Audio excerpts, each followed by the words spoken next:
नहीं रहा बिकॉज़ अभी पता है कि ये ज्ञान मेरे अपने लिए था उस लेवल पे पहुँचने के लिए और वो तो सामने से जो प्रकट हो गया, वो उतनी देर के लिए प्रकट हुआ और वो चला जाएगा, उसके बाद सब खत्म। तो अब किसी भी रोल से कोई लंबे समय का अटैचमेंट नहीं है कि ये इनको हम कॉन्टैक्ट में रखें, कि इनको कॉल करें, कि आप मेडिटेशन सीख लीजिए, कि आप ये कर लीजिए। तब तक था जब तक मुझे दुनिया बाहर लगती थी कि है। अब तो पता है ये दुनिया प्रकट हो जाती है जब मुझे जिस चीज़ की ज़रूरत पड़ती है वो चीज़, वो दुकान प्रकट हो जाती है, वो लोग प्रकट हो जाते हैं, वो चीज़ जो चाहिए वो प्रकट हो जाता है। अब इट्स लाइक कि लाइफ़ इज़ बिकम लाइक प्रकट होना, वो तुम्हारे सामने एट द मोमेंट प्रकट हो रही है बस और वो खत्म। अगर मैंने उससे अटैचमेंट बना ली कि मुझे अब वहीं जाना है, उसी से मिलना है, उससे बात करनी है, तो मैं स्थूलता में आ गई।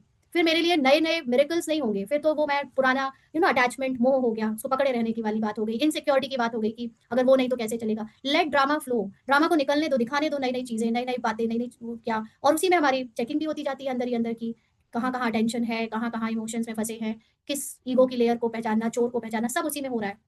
तो अब इतना अंदर रहते हैं कि बाहर की चीज़ों का कोई अता-पता नहीं रहता। वो हो रहा है लेकिन वो सिर्फ़ अपने अंदर की चेकिंग के लिए हो रहा है।